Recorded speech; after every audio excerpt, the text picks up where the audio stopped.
నమస్తే. తెలంగాణ రాష్ట్ర వ్యాప్తంగా ఏం జరుగుతుంది? సమస్యల వలయంతో రాష్ట్రం అంతా అట్టుడికిపోతుంది. నిజమే, మీరున్నది అక్షరాల నిజమే. ఓ పక్కన నిరుద్యోగులు ఉద్యోగాల కోసం ఆందోళన చేస్తే మరో పక్కన వచ్చిన ఉద్యోగాలకు సంబంధించి ట్రైనింగ్ ఎందుకు పంపించడం లేదంటూ కూడా ఆందోళన చేస్తున్నారు పోలీస్ కానిస్టేబుల్కి సంబంధించిన అభ్యర్థులు. ఒకసారి వాళ్ళు ప్రజాభవన్ అంటే ప్రజా దర్బార్ మన భాషలో చెప్పాలంటే ప్రజల సమస్యల కోసం ఏర్పాటు చేసిన ఇక్కడి భవన్ దగ్గరికి వచ్చి అయితే సమస్యలు అయితే విన్నవించుకున్నారు. ఒకసారి వాళ్ళతో మాట్లాడే ప్రయత్నం అయితే చేద్దాం. ఏంటి అసలు మీ సమస్య? సార్, నా పేరు రాజు అండి. మేము 2022 ఏప్రిల్లో వచ్చిన పోలీస్ కానిస్టేబుల్ నోటిఫికేషన్లో మేమందరము ఉద్యోగాలు సాధించిన అభ్యర్థులు. అయితే ఇప్పుడు మొన్న రీసెంట్గా మనకు ఏవైతే అసెంబ్లీ ఎన్నికలు రావడం జరిగిందో దాని వలన మా నోటిఫికేషన్ అనేది కొద్దిగా డిలే అయింది. ఇప్పుడు మా యొక్క రిక్వెస్ట్ ఏంటంటే రేవంత్ రెడ్డి గారి ప్రభుత్వానికి, సార్ మేము సివిల్, ఏఆర్ అండ్ టీఎస్ఎస్పీ కానిస్టేబుల్గా కంప్లీట్గా 16,000 మంది సెలెక్ట్ అయినాం సార్.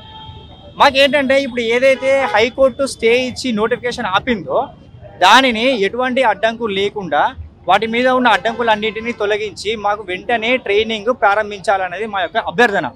దీంట్లో ఏంటంటే ముందుగా సివిల్, ఏఆర్ వాళ్ళకి మాత్రమే ట్రైనింగ్ ఇస్తాము అని గత ప్రభుత్వం చెప్పింది. ఇప్పుడు అట్లా కాకుండా మాకేంటంటే civil constables, AR constables and TSSP కానిస్టేబుల్స్ని కూడా అందరినీ ఒకేసారి ట్రైనింగ్కి పంపించాలి అనేది మా యొక్క రిక్వెస్ట్. దీని మీద కూడా కొందరు ఏం చేస్తున్నారంటే ఉద్యోగాలు రాని అభ్యర్థులు అని అనొచ్చు, లేదు అంటే కొంతమంది ఎట్లా అంటే డబ్బులు దండుకోవాలి అనే ఒక దురుద్దేశంతో ఉద్యోగాలు రాని అభ్యర్థులతోని కొన్ని కేసులు వేయించి వాళ్ళ మీద కొన్ని ప్రైవేటు ఇన్స్టిట్యూషన్స్ వాళ్ళ వెనకాల ఉండి కేసులు వేయించి మొత్తం నోటిఫికేషన్ని క్యాన్సిల్ చేపియాలి. అంటే ఇప్పుడు ఏదైతే ఉందో ఈ ప్రజెంట్ నోటిఫికేషన్ని ముందుకు పోకుండా ఆపాలి అనే ఒక దురుద్దేశంతో కొన్ని ప్రైవేటు ఇన్స్టిట్యూషన్స్ కొందరు వాళ్ళ పేర్లు బయటగా చెప్పొచ్చు, అది ఇప్పుడు రాష్ట్ర వ్యాప్తంగా అందరికీ తెలిసిపోయింది.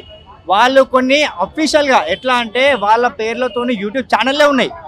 మీరు మాకు డబ్బులు ఇవ్వండి, మేము నోటిఫికేషన్ని క్యాన్సిల్ చేసి చూపిస్తాము, మాకు హైకోర్టు లాయర్లు ఉన్నారు, మా దగ్గర సుప్రీంకోర్టు ఉన్నారు, మా దగ్గర అంటే అట్లాంటి లాయర్లు ఉన్నారు, మీరు డబ్బులు ఇస్తే మేము ఖచ్చితంగా నోటిఫికేషన్ని క్యాన్సిల్ చేసి చూపిస్తాము అని గ్రామీణ ప్రాంతాల్లో ఉన్న అభ్యర్థులకి, అంటే కొంతమందికి తెలిసి ఉండొచ్చు, కొంతమందికి తెలియకపోవచ్చు, తెలియని వాళ్ళ దగ్గర నుంచి పైసలు అనేది వాళ్ళు దండుకుంటున్నారు.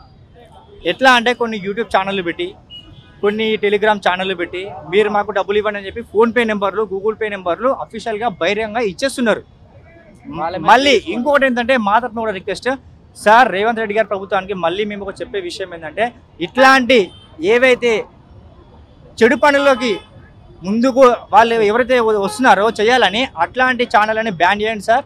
అట్లాంటి వాళ్ళ మీద క్రిమినల్ కేసులు పెట్టి వాళ్ళని బయటకు రాకుండా చూడండి సార్. అట్లాంటి వాళ్ళకి ఏంటంటే సమాజానికి ఇంకా వాళ్ళు హానికరం.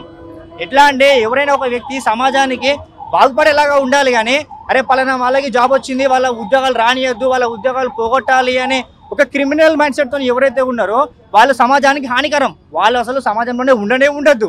ఎందుకంటే మన భారత రాజ్యాంగం ఏదైతే ఉందో చాలా బలంగా ఉంటుంది. వారిని రాజ్యాంగ ప్రకారం వాళ్ళ మీద ఎటువంటి చర్యలు అయితే ఉంటాయో అట్లాంటి చర్యలు తీసుకొని వాళ్ళని బయటికి రాకుండా చూడాలనేది ఒకటి మా యొక్క అభ్యర్థన సార్. మెయిన్గా మా యొక్క అభ్యర్థన ఇంకొకటి ఇందాక చెప్పిందే, మళ్ళీ సివిల్, ఏఆర్, టీఎస్ఎస్పీ కానిస్టేబుల్స్ అందరినీ ఒకేసారి పంపించాలి. ఎందుకంటే ఎన్నికల ముందు రేవంత్ రెడ్డి గారు ఏమన్నారంటే సభలలో మేము అధికారంలోకి రాగానే 2024లో మేము మళ్ళీ ఉద్యోగాలు ఇస్తాము అన్నారు. అంటే అట్లాంటి ఉద్యోగాలు మాకు ఇవ్వాలి అంటే ఇప్పుడు ఉన్న నోటిఫికేషన్ పూర్తి చేస్తేనే కదా సార్ మళ్ళీ అవి ఇచ్చేది. ఇవి ఇట్లానే పెట్టి మళ్ళీ వాటిని ఇవ్వాలి అంటే దానికి కూడా సాంకేతికంగా సమస్యలు వస్తాయి. అంటే ఇప్పుడు ఉన్నదాన్ని పూర్తి చేస్తేనే దాన్ని ఇవ్వడానికి ఎటువంటి అడ్డంకులు ఉండవు అనే విషయం మీరు కొంచెం గ్రహించాలి సార్. మా యందు దయతలిచి కొంచెం సివిల్, ఏఆర్, టీఎస్ఎస్పీ కానిస్టేబుల్స్ని ఒకేసారి ట్రైనింగ్కి పంపించండి సార్ అని చెప్పేసి మా యొక్క అభ్యర్థన.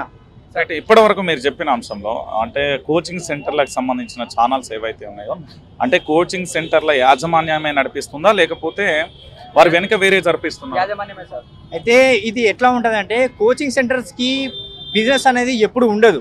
వాళ్ళకి ఎట్లా ఉంటుంది అంటే ఏదైనా నోటిఫికేషన్ వచ్చినప్పుడు మాత్రమే ఉంటుంది. అయితే 1 ఇయర్ లేదంటే ఒక 2 ఇయర్స్. అయితే వీళ్ళకి ఏంటంటే ఇప్పుడు ఉన్న నోటిఫికేషన్ని ఎంతో కొంత money, X money some amount ఎంతో కొంత పెట్టి దాన్ని క్యాన్సిల్ చేపిస్తే మళ్ళీ ఇప్పుడు ఉన్న విద్యార్థులు అందరూ కోచింగ్ సెంటర్ల వైపు వస్తే మళ్ళీ వీళ్ళ దగ్గర ఫీజులు దండుకోవచ్చు. ఒక్కొక్కరి దగ్గర 20,000 25,000 ఫీజులు ఉన్నాయి.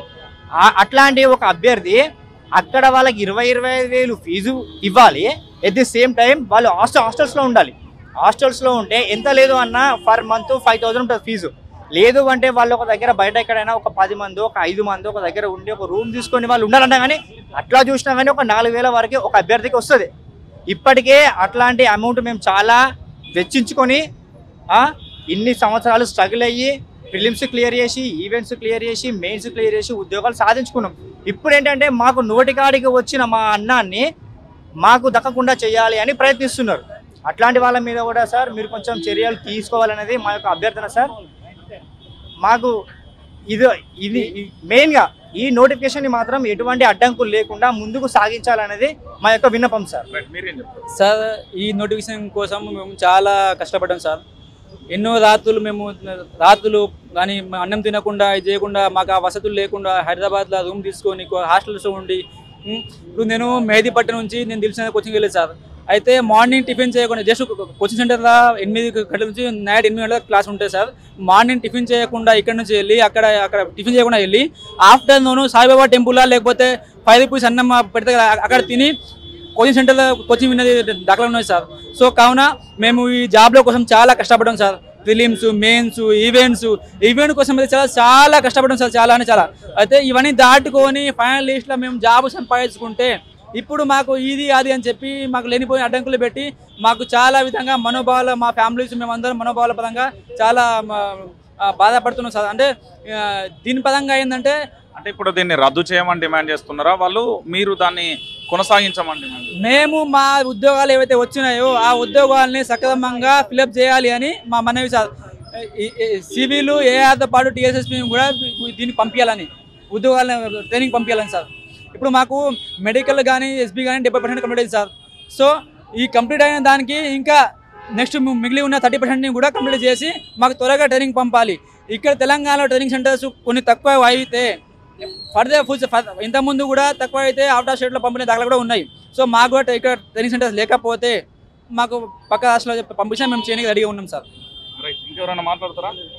రైట్, చూసారు కదా మొత్తానికి పూర్తి స్థాయిలో వీళ్ళైతే ఆందోళన చేస్తున్న పరిస్థితి. మరి ఏం జరుగుతుంది నిరుద్యోగులకు సంబంధించి, వీళ్ళ ఉద్యోగాలు వీళ్ళకి ఇస్తారా లేదా అనేది కూడా మనం వేచి